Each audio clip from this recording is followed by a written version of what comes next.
warahmatullahi wabarakatuh. Salam sejahtera bagi kita semua. Om Swasti, Om Namo Buddhaya. Salam kebajikan bagi kita semua. Halo semuanya, perkenalkan kami dari kelompok ISH 14 Graf 14 akan mempresentasikan tentang pentingnya mental health terhadap kinerja pembelajaran peserta didik SMA 81 Jakarta. Tapi ada pepatah loh yang bilang kalau tak kenal maka tak sayang. Maka ya kita kenalan dulu yuk sama kelompoknya. Oke, yang pertama di sini beranggotakan Kayla Salsabila dari 10 MIPA 1, lalu ada Wardah Fadila dari 10 MIPA 1, ada Angelina dari 10 MIPA 2, ada aku sendiri Evelyn Gustina Marpau dari 10 MIPA 4, dan teman aku yang terakhir adalah Raisa Azahra Nasution dari 10 MIPA 4. Oke, selanjutnya adalah penyampaian dan penyajian materi. Saya persilakan kepada teman saya Wardah untuk membacakan atau mempresentasikan. Kesehatan mental sudah sering terjadi pada beberapa orang, khususnya di kalangan para remaja dan anak-anak.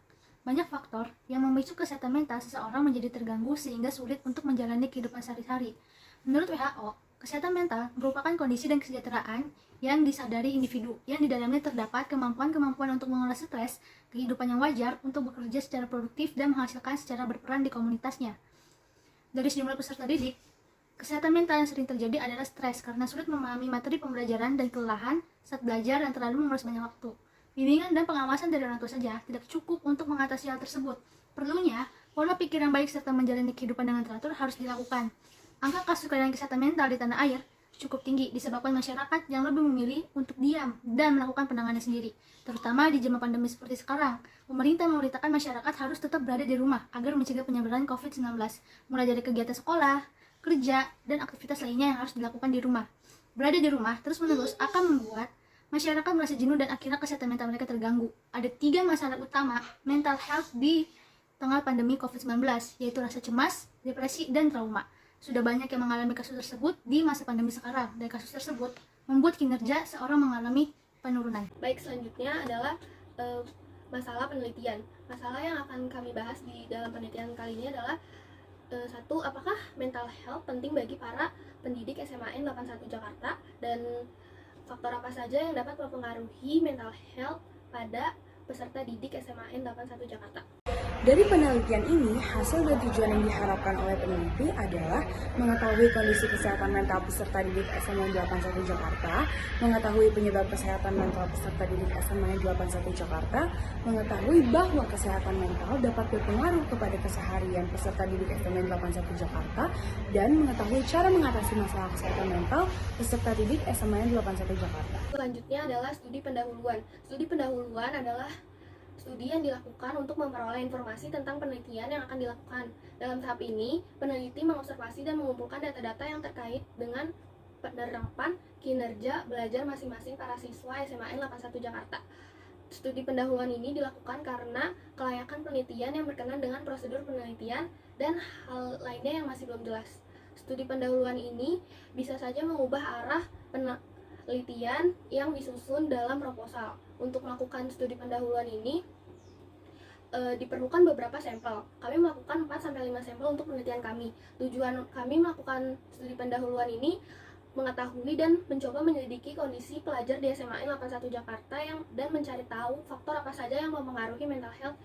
Analisis data termasuk proses pemeriksaan, pembersihan, transformasi, dan pemodelan data yang berguna dengan tujuan memaparkan informasi kesimpulan dan mendukung pengambilan keputusan. Melakukan analisis data dapat dilakukan sesuai dengan jenis data yang ada. Bagaimanapun, jika melakukan penelitian, bagian analisislah yang sangat berperan penting. Analisis data juga dilakukan agar mendapatkan solusi atau permasalahan penelitian yang sedang dikerjakan. Seperti yang kita tahu bahwa melaksanakan penelitian merupakan proses di mana peneliti mengumpulkan data dari rancangan penelitian yang dibuat. Terdapat 2 cara dalam pengambilan data, yaitu secara langsung dan tidak langsung. Data yang didapatkan secara langsung atau primer merupakan data yang langsung diperoleh dari lapangan, baik dari organisasi ataupun orang yang melakukan penelitian. Kemudian, pengambilan data ini bisa juga dilakukan dengan adanya wawancara, hasil survei, ataupun kuesioner yang disebar kepada para responden. Berbeda dengan data tidak langsung atau sekunder, yaitu data yang diperoleh secara tidak langsung dari lapangan atau dari sumber yang sudah ada. Pengambilan data sekunder bisa didapatkan melalui buku, jurnal, dan lain sebagainya. Ketelitian dan kebenaran hasil data lah yang sangat dibutuhkan dalam proses ini karena akan berpengaruh dan sangat berhubungan dengan data yang dikumpulkan, sehingga dapat juga menentukan kualitas penelitian yang nantinya akan dilakukan. Selanjutnya adalah merumuskan hasil penelitian dan pembahasan. Dalam bab ini akan dibahas mengenai hal penelitian, studi lapangan yang dimulai dari statistik deskriptif yang berhubungan dengan data penelitian. Sebelum melakukan penelitian, perlu adanya persiapan yang matang agar kendala-kendala yang ada di lapangan tidak terjadi. Penelitian ini dilakukan pada tanggal 29 Maret 2022. Subjek yang akan dijadikan responden adalah subjek yang sesuai dengan karakteristik subjek yang telah ditentukan. Kami telah mewawancara beberapa siswa.